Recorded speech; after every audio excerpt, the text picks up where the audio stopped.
Yep. Is there hope that it could? So her question is, the American people voted for change and wanted it. Is there hope it's going to happen? I have every reason to believe it will. The legislative process is still what it is. You see the delay in getting cabinet officers in place.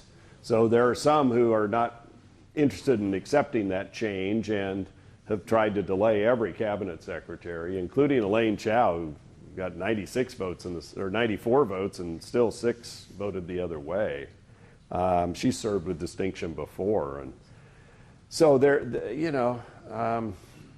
But on the upside, this is a president that is not afraid to tweet his mind, right? I mean, God bless him, but you know, you can tell. I spent an hour and a half with him down at the White House I think 3 weeks ago today, and in a meeting where he brought in the heads of the pharmaceutical companies and reprimanded them, said, we want you to get your prices down. You cost too much. I want you to come back in 30 days, tell me how you're going to do it, and da-da-da-da.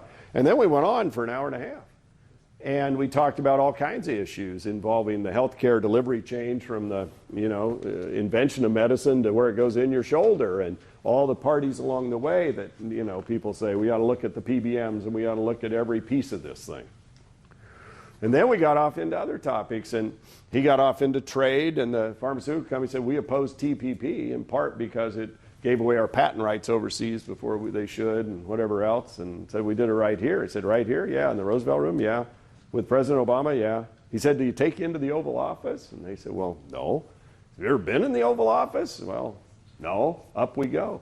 45 minutes more thereabouts in the Oval Office with him. And he was quizzing him all kinds of things. And then he got off into the water issues in the West. He'd been out to California. I hung back, and at the end, it was just the president and me at the desk, and I think Mike Pence was still there, vice president. And I said, you got to talk about forestry too. Your speech in Eugene was great back in May, but we can do a better job managing these forests and avoid these fires and our whole rangeland, and there's just a better way to do this. And so we talked about Zinke, Ryan Zinke, the incoming Interior Secretary, and he asked me, about him. I said, he's a great guy. I mean, he was center for the Oregon Ducks. Oh wait, Paulette.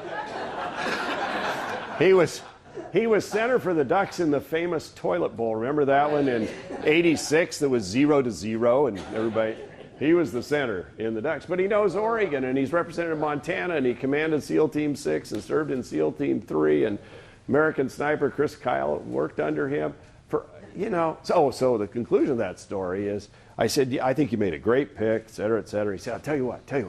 He said, call Zinke when he gets in, or call Zinke and tell him to set up a meeting with the three of us. So I got back to the office, and I called Zinke on his cell phone, because I've known him for a long time, and said, hey, I don't get to say this often, but I was in the Oval Office today. And the President of the United States said I ought to ring you up and put together a meeting. And so, and he was serious about it. So, we're going to have some friends and allies in these places that it's still going to be hard to legislate, but they can shift this thing. Just as the last administration shifted to the left, they'll shift it to the right. And they're going to come back and they're going to listen. I remember what it was like when Bush was in there, and you could have an Ann Veneman and a Gail Norton, and they would come out, or a Kempthorne, they'd come out. They'd work with you to try and get things done in the right way.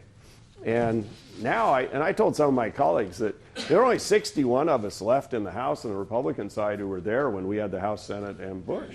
And I said, here's the change. I said, you'll be able to call a cabinet secretary, and they will call you back. And they will want to help you, if at all possible, within the law and all that. The last 8 years, I was afraid to call them and tell them anything for fear they'd go the other direction. And now it's a different attitude. And so that's the change. And I'll tell you, see what he did on Keystone Pipeline. You see what he did on the Dakota Pipeline. He's putting people back to work. And that's why he won those states, is because people like us said, enough. We can do better as a country. We can grow jobs. Let us use our resources appropriately, wisely, but let us use them. And that's why you're going to see this thing. I think our economy can really take off. I do. And it needs to. And by the way, then we won't argue about how many poor people are on Medicaid. We'll argue about how many people got better jobs and got private insurance, which is the argument we should be having. So I want to grow the roles of the better employed that have their own health insurance through their employer. That's where we need to head.